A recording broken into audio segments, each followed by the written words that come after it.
Hello again, everyone. Welcome back to my channel. And right now we will have a Helluva Boss episodes list. Now, there are some episodes that may have its flaws due to certain writing and pacing of the show, which I can sometimes see when it's being pointed out. But at the same time, I feel like there are some episodes that deserve its love, and so I'm going to go over some of the best episodes in Helluva Boss. This is basically some of the episodes that have been very good so far, and by the time the 4 seasons are done, I could have a full complicated list. But without further ado, let's begin. Oh yeah, and beware of spoilers. Queen Bee is further up on this list, mostly because of the fact that it gives us an introduction to Bee's character, as well as giving us an idea about Luna's character in general. And she wasn't kidding when she said she was struggling to make friends, especially after that little fiasco with that poodle girl, which is no doubt the one called Vicky. Oh man, was it a very difficult time for her. We also get to see Blitz's state of mind after what had happened in Ozzy's. Practically a crash out where even Bee herself was actually worried for Blitz.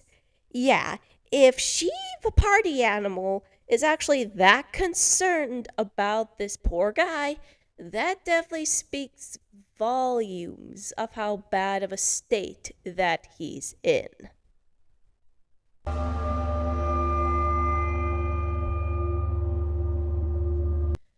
With Mission Zero, one of the things to like about this episode is mainly because of the fact that it helps us look back on all the character arcs of how each of the characters started versus how they are at the tail end of season 2. Namely, I also like some of the world building that it puts into play where it helps create a smaller picture of what is going to go down the road, namely about how the imps, and this was certainly confirmed, was the fact that imps used to believe to torture human souls back then. And according to Blitz, that is now considered outdated, and they have to do normal jobs. So, in a lot of ways, this does give an idea of the history of how imps were before everything else comes into play. And then, of course, there's the Stolitz relationship. In the previous pilot, before Mission Zero, it was, well, yeah, not exactly something I would want to watch again and again, that's for sure. But with this version of Stolitz in Mission Zero, it definitely feels like a less jarring concept in terms of setting up a timeline of how they started off and how they are now in season 2. With this, it gives off a bigger idea of how there has some potential of being a good couple, namely with how Blitz was in a voice where he was still trying to appease Stolas, but at the same time trying to keep his own end of a bargain. And it is pretty crazy of how this arrangement was started in that concept alone, as well as it adds a certain weight to other episodes like the circus in terms of setting up their relationship.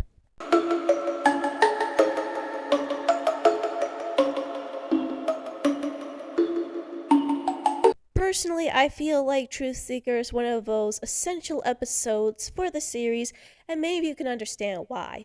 One of those things is the fact that this explores the relationship between Blitz and Moxie, looking into their respective mindscapes and what they are struggling with. And, well, with Blitz, if many of you have played Epic Mickey as well as been going around with horror games like Alice in the World of Madness, well, this would definitely be how it would turn out. And my lord, you kind of sympathize a little bit with Blitz and some of the problems he has in terms of relationship. Well, with Moxie, his is learning of how to be sincere with people. are actually expressing his opinions without worrying about the consequences that come with it, and he feels like it happens a lot. Now, when these two are together and they have a serious, deep conversation, it definitely feels like that Blitz appreciates Moxie for what he does, and even when he has a certain shortcomings, it doesn't change his level of respect for him, even if he gets abrasive at times. And then, of course, there's the concept of when it comes to the latest human goobs, the dork agents. And while they don't anger me on the same level as a certain biker wannabe, there is definitely something to be concerned about with these particular human agents and what on earth they're doing. I mean, they're picking a fight with Hell, and I have a feeling that it's not going to be pretty sometime in season 3.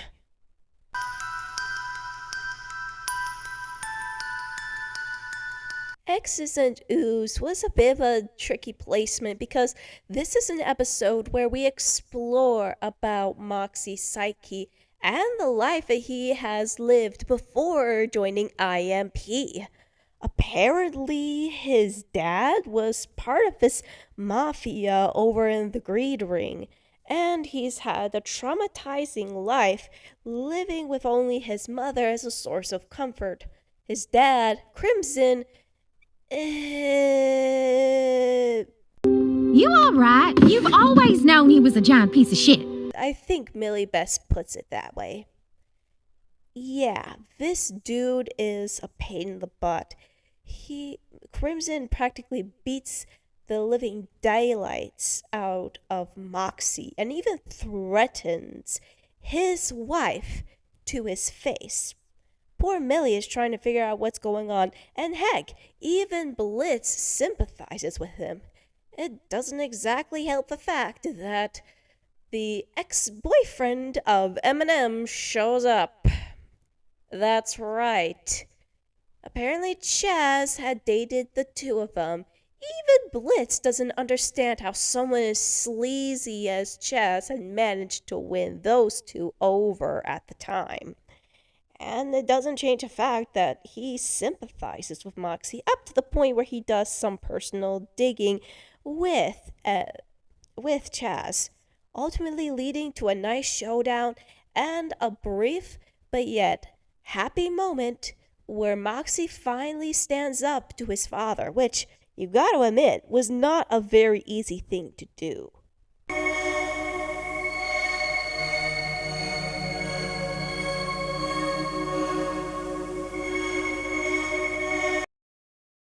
So, with Full Moon, it definitely comes across as an episode where things finally take a turn for the Stolitz relationship, as well as the fact that we got to explore more of the lust ring, and on top of it, we got to see what the Dorks and Cherub have been doing since their previous debut in their last episodes. I feel bad for Colin, and I want him to be far away from his cherub pals as much as possible. And of course, with the Dork Agents, as Winnie from Hocus Pocus said, we are doomed. And these two are practically the definitions of that. So, towards the end, we finally got to see that this is where the arrangement for the grimoire was finally broken off, but not without ending any tears. Understandably, Blitz goes AWOL on this, actually being mad and furious with Stolas for pulling off this kind of emotional stuff, even though he's been through heck and back with this arrangement. And Stolas kind of gives him a hard time over this. But it's not without a very brief, heartbreaking moment where Stolas reveals his softer side, which he doesn't show very often to anyone except possibly Octavia.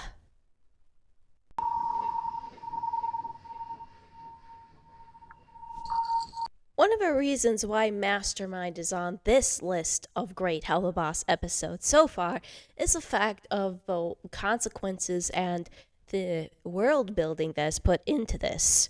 Now, there have been dribbles of how the imps are treated lower than that of the higher ranking demons in Helluva Boss. However, this takes on a whole new level of injustice for Blitz and the crew. I mean, sure, they did something they weren't supposed to do, but at the same time, you wouldn't exactly blame them for doing so, as we see of how unfairly these guys are treated in this kangaroo court. I mean, even their creator, Satan himself, wouldn't exactly be listening on their side of a story, or why on earth they would do so. It was just, I mean, even Andrea Fist was being a total drama queen, but everyone was listening to him instead of the only three voices of reason, which are Visago, B, and Ozzy. They were like the only three that seemed to only have certain reasons, and they even believed me, and most of the court even believed the half-cooked lie that was poorly constructed by that from both Andrealthus and from Stryker. I mean, face it, at this point, this trial is nothing more than a display of power and showing the other imps that if you step out of line, you're going to pay the punishment. This is just the powerful preying on the weak. Nothing more, nothing less. And another thing to consider into this was the fact that Stolas really stepped up his game, and we had an incredible song called Mastermind, where it highlights all of the characters that were being displayed here. Blitz being enamored by Stolas' small moment of selflessness. Stolas trying to play the bad guy that he was throughout the entire time. And of course, Satan himself creating this ballad where he boasts of his power, which takes on a certain sense of bravado, but also an arrogance that makes you want to roll your eyes. This was definitely a high emotional episode, that's for sure.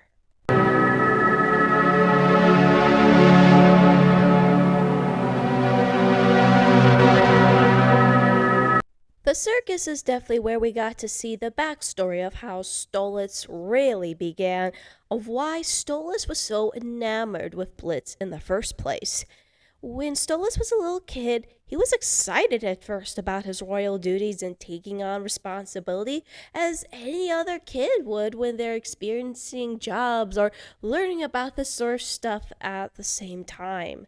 However, he also learns that he has to be married to a very crazy and hostile Stella. Of course he's gonna cry, Paimon. You feel bad for him and the stuff he has to deal with. And it was only then that Blitz ever brought some light into his life. And by then, that's when their relationship started to form. And of course, with Blitz's end, his arrangement was only forced on thanks to his father, who wants nothing more than to actually steal the riches from Virgowisha. So Blitz takes on a dangerous mission while at the same time playing with Stolas.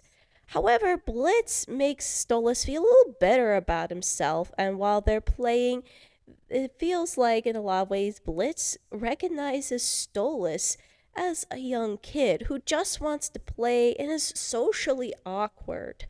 And this definitely brings out more later on towards the tail end of season 2.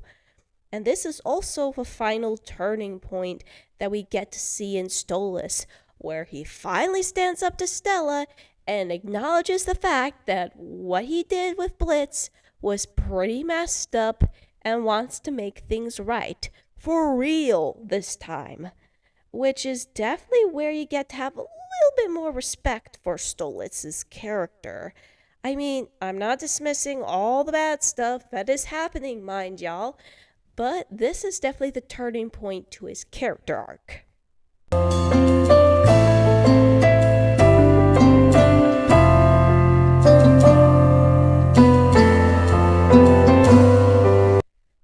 There's a reason was why I put Ozzy at number 2 on this list. This is an episode where there's the official turning point in Stolitz, or the relationship for Stolitz in general. So, of course, it starts off with Blitz trying to go after Eminem when they have their anniversary dinner over at Ozzy's, which is in the Lust Ring. Pretty much ironic considering those two are practically the healthiest couple that not even the imp and succubi can resist. And of course, Blitz, being the third wheel, decides to join in, but he hits a little snag when he comes across the bouncer and calls Stolas in hopes of getting in. This is where I say the turning point kind of comes in, because this is where they start to sit down and have a conversation of sorts outside of their usual session. So, this is also where Blitz slowly begins to find himself actually talking to Stolas, which shows some hints that he is into Stolas more than we kind of give him credit for. And of course, it introduces us to our semi antagonist, Fizz and Ozzy, both of which had been the ones to call out Blitz's relationship with Stolas, and I'd say it's rightfully so, considering of how transactional most of their relationship was at the very beginning. And if there was anyone who can actually call it out, it would be the Lord of Lust himself. And of course, it is kind of nice to see Moxie and Millie still establishing their relationship, even in a place like Lust itself.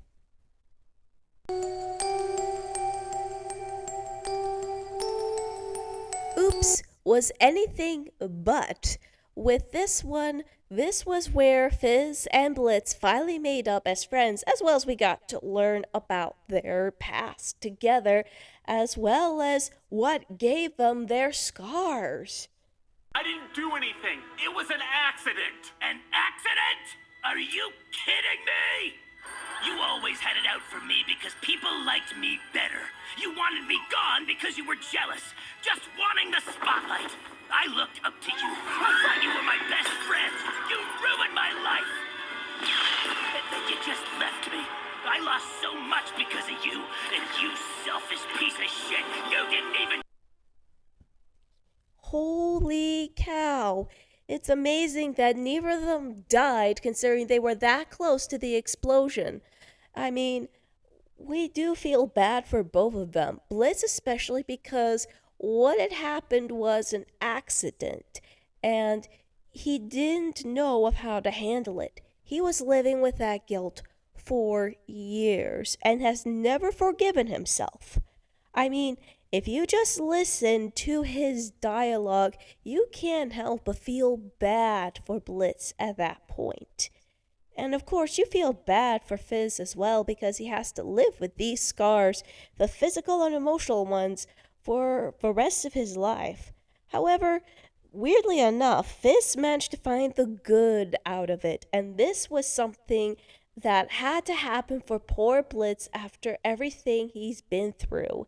Despite all the losses he's had, he was able to actually make amends with Fizz, as well as at the same time facing off with Stryker in a moment of blazing glory, as well as redeeming himself after what had happened all those years ago.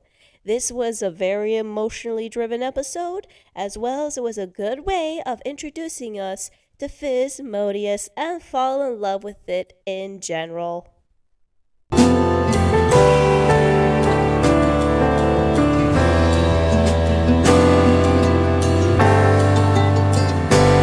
Oh boy, I hope I pronounced this right.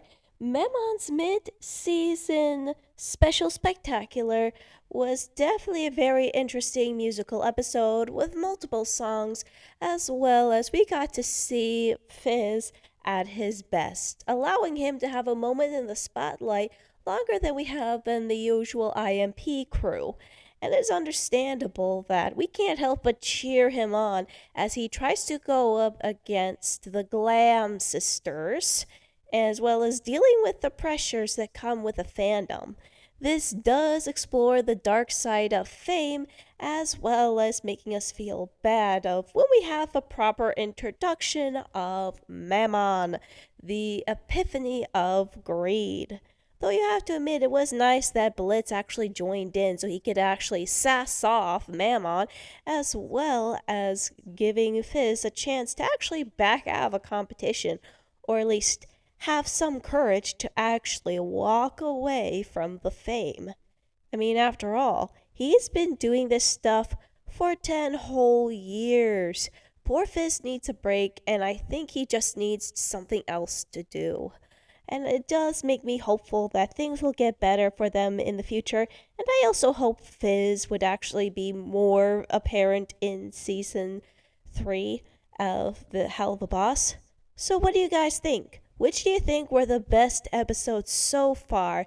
Do a like and subscribe, and if you have any news for Helluva Boss Season 3, feel free to add it into the comments below. This is Dragon Veos signing off.